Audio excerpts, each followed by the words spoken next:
So far po ba, ano ang mga major na po na findings sa inyong komite sa hearing na ito?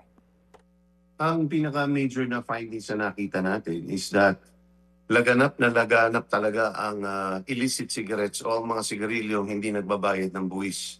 Sa Mindanao pa lang, 80% or 8 out of 10 sold cigarettes ay peke o hindi nagbabayad ng taxes. At nakita natin in the last 4 years yung pagtaas uli ng smoking prevalence. Ito yung pinaka mabigat na basehan talaga. Tinitingnan yung buong populasyon at base sa survey mismo ng DOST, ng Food and Nutrition Research Institute, na ang ating smoking prevalence sa Pilipinas ay bumalik na doon sa 2015 level. Nung pinasa natin ang syntax noong 2012, ang inasahan natin dito dahil nagmamahal ito, patuloy na bumaba ang paninigarilyo sa ating bayan. Pero ngayon po, in the last 3.5 years, ay ang laki ng tinaas po ng illegal cigarettes na napakamura, kaya po tumataas din po ang smoking incidence. Yan po ang pinakamabigat na nakikita nating dahilan kung bakit po mas maraming namamatay sa paninigarilyo. Hindi po dahil sa gamot o kawalan po ng medical attention, but rather because of the availability of cheap cigarettes. Yan po ang pinakamabigat na problema. Okay. Amin po nakapanayam si General Marantan just recently sa kanyang pagkikwento doon sa kanilang nasabat no na truck na mga kontrabando na sigarilyo, parang lumalabas na natsambahan lang nila sa isang checkpoint, sa isang pagsita, yung isang container truck. Kaya po nakita nila yung sigarilyo, doon na ho doon nagsimula yung kanila pong eventually nga paghuli sa ilang pong mga yung kontrabandong ito. Kayo po, Congressman, ano ba so far po ang findings ninyo dito po sa binabanggit nyo no, na mga sources ng illegal na mga sigarilyong ito? Meron tatlong pamamaraan paano na ipapasok ang sigarilyo hindi nagbabayad ng buwis o illicit cigarettes. Yung una is smuggling, yung talagang galing sa ibang bansa. Nanggagaling po ito, pumapasok po ito sa mga pier na pinapatakbo ng gobyerno at mga pier na talagang pribado, lalong-lalo po sa Mindanao. Pangalawa po ay manufacturing, may gumagawa po sa Pilipinas ng illegal na paggawaan na ngayon po ay nadiskubre, pinapatakbo ng mga dating nagpapatakbo din po ng Pogo. Yung pangatlo po na pinanggagalingan ay tinatawag na transshipment system o yung pumapasok sa mga economic zones tulad ng SBMA, ng Clark, na kung saan pinapasok sa Pilipinas muna kunwari para i-process o para i-repack, para ipadala ulit sa ibang bansa. Pero sa totoo lang, hindi na siya lumalabas ng Pilipinas. Ito yung tatlong pamamaraan kung paano siya nakakapasok dito. Pero nakikita natin na ang pinakamalala talaga na nangyayari ay yung smuggling na nanggagaling sa ibang bansa. Lalong-lalo na sa Mindanao, nanggagaling ang karamihan sa Malaysia. So ito yung pumapasok at Ted, nakakabahala kasi ang presyo niya ay 40 pesos lang ng isang kaha.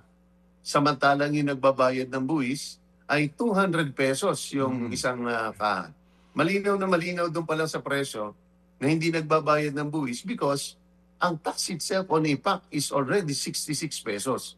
Paano mo maibebenta sa mas mababa pa sa actual tax na dapat meron ng isang kaha ng sigarilyo?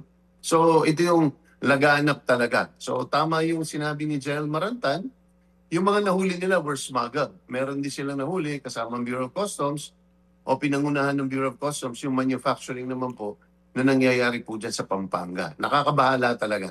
Opo. Meron tayong informasyon, Congressman, na natanggap na mawalang galang lang po sa mga lugar na ito na yung Basulta area, itong Basilan, Sulu at Tawi-Tawi, ito raw po yung mga lugar kung saan po nakakadiskubre maging ang BOC ng mga smuggled na sigarilyo. Do you confirm that? I confirm that. At dapat wag tayong magpasintabi, dapat sila mahiya dahil sa totoo lang, Ted, in that area, like I said, 80% of the cigarettes in those areas don't pay taxes. So, ang mabigat kasi sa pag hindi pagbayad ng buwis, ang pangunahing cause, ang COVID-19, Ted, pinakamalaking dilubyo sa kalusugan. Wala pang 70,000 nang namatay sa buong Pilipinas sa 5 taon. Ang sigarilyo, 100,000 kada taon ang namamatay. So, kalahating milyon in the last 5 years. Ang pinanggagamot natin dito sa mga sakit na ito ay nanggagaling din sa sin tax. Dalawang purpose ng sin tax eh. Gusto po siya maging hindi affordable para magdalawang isip yung mga gustong manigarilyo magsimula o di kaya yung mga naninigarilyo na. Yun ang una, preventive. Pangalawa, is dyan nanggagaling yung main source natin ng PhilHealth premiums sa mga sponsored programs. Senior citizen, PWD, 4Ps, lahat po ng hindi nagbabayad ng premium, hindi po yan libre. Ha? Yan po ay binabayaran at pinambabayad po dyan ay sin taxes. So, doble-doble po ang tama sa atin dito. Talagang crisis po siya dahil ang laki ng hinihigop na pondo from the national government para po maipagamot natin ang ating mga may sakit na konektado sa paninigarilyo. Mga kapatid, brothers and sisters, saan ka pa? Dito na tayo sa totoo. Dito na tayo sa True FM. Mga kapatid, mag-subscribe and follow po kayo sa social media accounts ng True Network PH. Yan po kami. Hanapin nyo lang True Network PH, Facebook, Instagram, YouTube, TikTok, and podcast. Mapa Apple or Spotify man yan, mahahanap nyo kami. Lahat ng mga napapanood at napapakinggan nyo po sa programa, nasa social media accounts namin yan. So, paano mga kapatid? See you sa social media!